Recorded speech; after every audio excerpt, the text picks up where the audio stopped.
안녕하세요. 오늘은 교환학생 준비에 A부터 Z까지 알려드리는 영상을 찍으려고 합니다.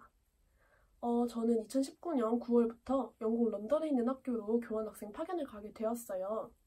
이걸 준비하면서 제가 무엇을 어떻게 했는지, 그리고 준비 과정에서 제가 얻은 팁들, 이런 것들을 같이 나누면 좋을 것 같아서 이번 영상을 찍게 되었습니다.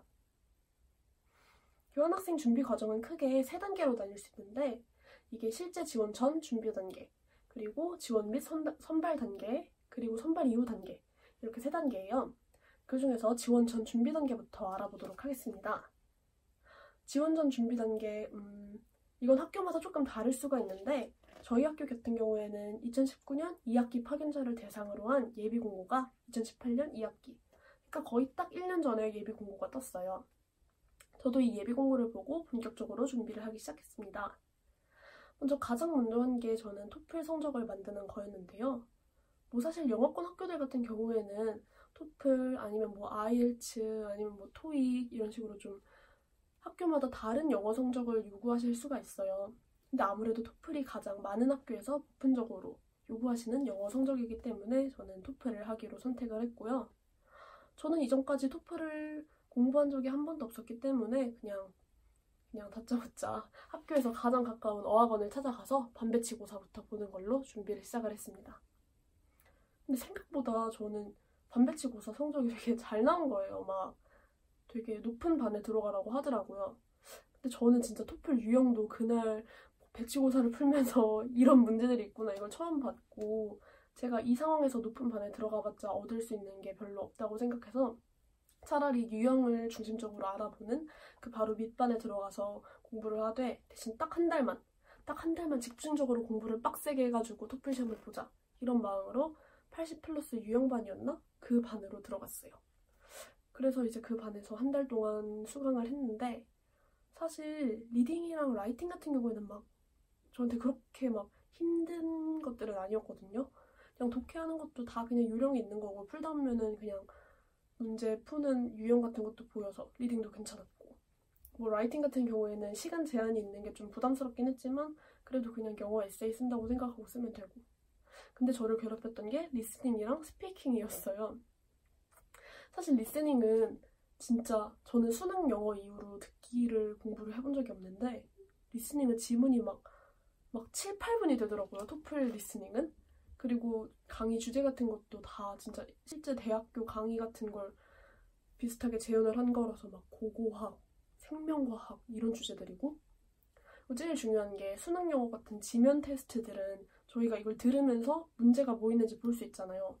그러니까 문제가 나온 부분만 좀 집중적으로 들으면 되는데, 토플 영어 같은 경우에는 이게 토플 IBT니까 컴퓨터를 베이스로 한 시험이다 보니까 저희가 이걸 지문을 들으면서 문제가 뭐 있는지 알 수가 없어요.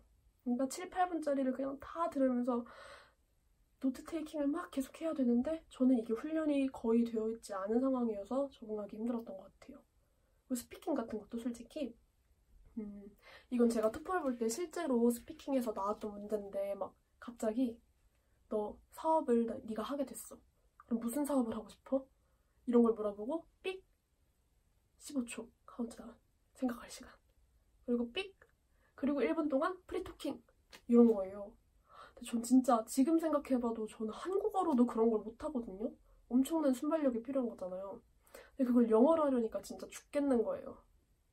그래서 진짜 원래 제가 결심했던 한 달 동안 그 유형반 수강을 끝내고서도 이상하고도 토플을 받다가는 나는 망하겠다 싶어가지고 2주 동안 실전 모의고사반을 추가로 등록을 해서 계속 그 실제 토플 시험 환경이랑 똑같은 환경에서 컴퓨터로 모의고사를 풀고 리뷰하고, 모의고사를 풀고 리뷰하고, 이걸 계속 반복하면서 훈련을 했었어요.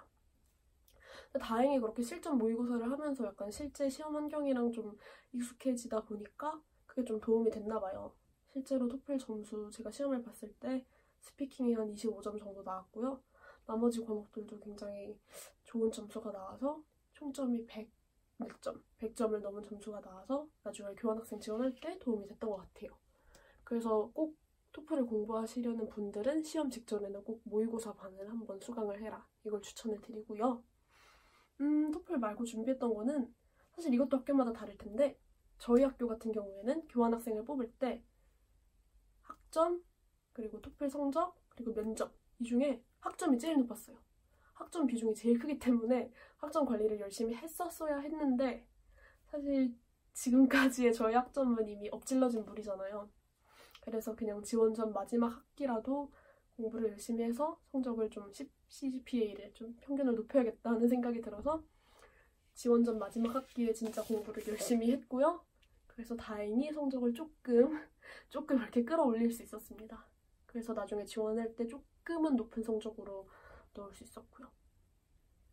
자, 그러다 보니까 이제 2학기 종강을 하고 2018년 12월에 본공고가 떴어요. 그러니까 실제 파견 9개월쯤 전에 본공고가 떴는데, 이때 같이 공고랑 뜬 게 뭐냐면은 그 파견 기관 리스트가 같이 떴거든요. 그래서 그걸 보고 저는 바로 이제 제가 지원할 학교들을 정하기 시작을 한 거죠. 근데 이제 학교를 정할 때 제가 고려했던 것들이 한 4가지 정도 있는데, 그 중에 제일 먼저 고려한 게 일단 언어. 영어를 쓰는 국가인지. 왜냐면 저는 할 수 있는 외국어가 영어밖에 없었거든요. 그리고 물론 막 스페인이나 프랑스 같은 국가에서도 분명히 수업을 영어로 해서 이런 프랑스어, 스페인어 자격증 없어도 그냥 토플 영어 성적 갖고 지원할 수 있는 학교들이 있긴 있었어요. 근데 저는 교환학생 생활에 수업이 전부라고 생각을 하지 않았거든요. 학교 다니는 게 전부가 아니라 막 거기서 일상생활도 해보고 막 거기 사람들이랑 소통도 해보고 이런 게 교환학생 생활에서 진짜 중요한 거라고 생각을 했기 때문에 아무래도 그 나라에서 쓰는 언어를 제가 할 수 있어야 한다고 생각했고, 그래서 저는 영어권 국가만 일단 썼습니다. 그리고 두 번째로 고려한 거는 제가 이제 대도시에 있는 학교들 위주로 리스트를 썼어요. 왜냐면은 이게 들은 건데, 특히 미주권 같은 경우는 굉장히 땅이 넓잖아요. 그러니까 막 교환학생 파견을 갔는데 막 제일 가까운 마트를 가려면 2시간 운전을 해야 되고, 제일 가까운 영화관이라도 가려면 막 1시간 버스 타야 되고, 이런 학교들이 있다고 들었단 말이에요. 근데 저는 면허도 없고 되게 문화생활하는 걸 좋아하기 때문에 최대한 대중교통도 잘 되어 있고 또 이런 인프라들도 잘 되어 있는 대도시에 있는 학교들을 가고 싶어서 그렇게 좀 큰 도시들에 있는 학교를 썼습니다. 그리고 세 번째로는 이제 과목. 나중에 그 학교에서 이제 과목을 듣고 돌아온 다음에 저희 학교에서 학점 인정을 받으려면은 저희 학교에 열려있는 과목들이랑 비슷한 과목들을 들어야 해요. 그래서 저는 이제 그 학교 홈페이지들에 하나하나 들어가가지고 여기에 제 전공, 커뮤니케이션이랑 심리학이거든요. 이거랑 비슷한 전공이 개설되어 있는지, 그리고 그 전공의 과목들을 교환학생들도 들을 수 있는지, 이걸 되게 꼼꼼하게 확인을 했던 것 같아요. 실제로 되게 필름 앤 TV가 유명한 학교가 하나 있었는데, 저는 커뮤니케이션 학부 내에서도 연극영화가 심화 전공이어서 그럼 그 학교를 꼭 가서 공부를 해보고 싶다, 이런 마음이 있었어요. 근데 그 학교 홈페이지를 가보니까 필름 앤 TV는 교환학생들이 들을 수 없도록 수강 제한이 걸려있는 거예요. 그래서 그 학교는 포기를 했고, 이런 경우가 꽤 있으니까 여러분들도 홈페이지 같은 데 들어가셔서 꼼꼼하게 무슨 과목이 있고 특히 교환학생들이 들을 수 있는 과목이 뭔지 꼼꼼하게 확인해 보시는 걸 추천을 드려요. 그리고 마지막으로 이건 약간 팁인데, 제가 진짜 제일 많이 참고한 게 실제로 그 학교를 다녀오신 분들의 경험 보고서를 많이 참조를 했어요. 아마 각 학교 홈페이지, 국자팀 홈페이지 같은 데 있을 거예요. 막 수학 보고서 이런 형식으로. 그럼 이걸 읽으면 좋은 게 뭐냐면은 진짜 다녀오신 분들만이 알 수 있는 정보를 저희도 같이 알 수 있어요. 뭐 예를 들어서 뭐 어떤 지역은 동양인이 거의 없다. 그래서 인종차별도 조금 있고 니네가 적응하기 힘들 거다. 이런 정보. 아니면은 뭐 2학기에 영국을 가면은 비도 엄청 많이 오고 해도 빨리 진다. 그러니까 멘탈 관리를 튼튼히 해야 한다.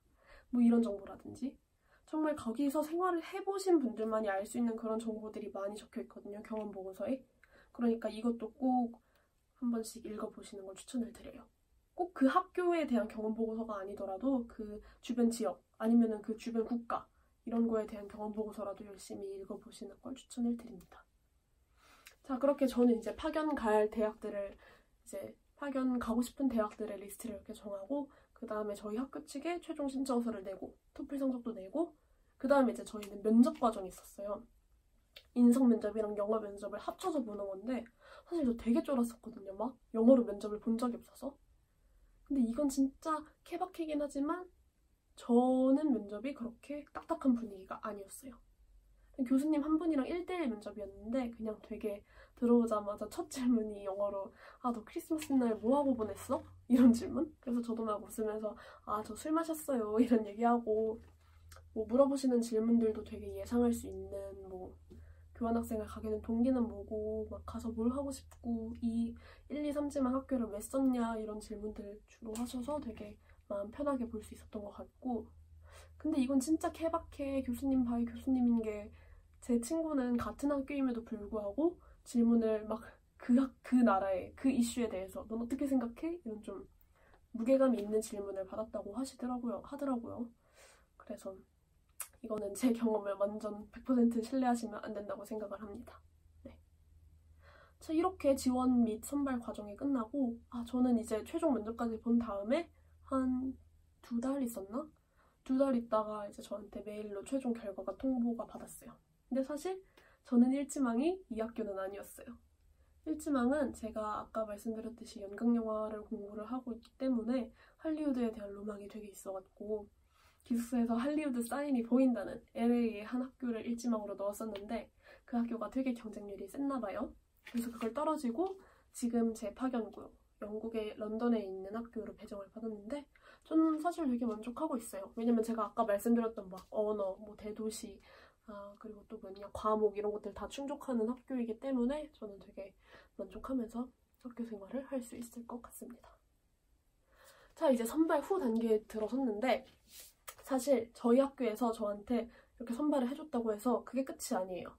왜냐면은 이건 무슨 의미냐면은 저희 학교 서강대학교에서 그 학교 측에다가 저의 이름을 노미네이션을 줬다는 의미지 최종 합격 여부는 그 학교에서 결정하는 거예요. 런던의 학교에서. 그래서 제가 그 학교에다가도 또 어플리케이션을 써야 하는데 사실 저희 학교에서 노미네이션이 돼서 들어갔는데 그 학교에서 최종 합격 허가를 안 해주는 경우는 그렇게 많지 않다고 제가 들었어요. 그래서 되게 가벼운 마음으로 준비를 했고요. 그 학교 어플리케이션을 쓸 때 막 기본적인 정보랑 퍼스널 스테이트먼트를 내라고 했는데 이것도 제가 이 학교의 지원만을 위해서 퍼스널 스테이트먼트를 따로 쓰지 않았고요. 좀 이따 말씀드리겠지만 장학금 지원할 때 쓴 자기소개서를 그냥 영문으로 번역을 해서 그대로 냈습니다. 그래도 무리 없이 통과를 해서 최종 합격을 받았고요. 그쪽 학교에서 저한테 입학 허가서 오퍼 레터까지 보내줬습니다. 자, 이제 오퍼 레터까지 받은 다음에 이제 실제로 거기 가서 생활할 걸 준비를 했는데 제일 먼저 알아본 건 사실 비자였어요. 영국의 유학생 비자가 크게 2가지가 있는데 티어4 비자랑 쇼트텀 스터디 비자 이렇게 2가지가 있어요. 티어4 비자는 기간이 길어요. 좀 더 길고 파트타임 잡 같은 것도 할 수 있어요. 영국에 나가서. 근데 이거는 돈도 좀 비자 발급받는데 돈도 많이 들고 막 건강검진도 다 해서 그것도 내야 되고 막 한국에서 막 처리할 일들도 되게 많아요. 좀 복잡해요.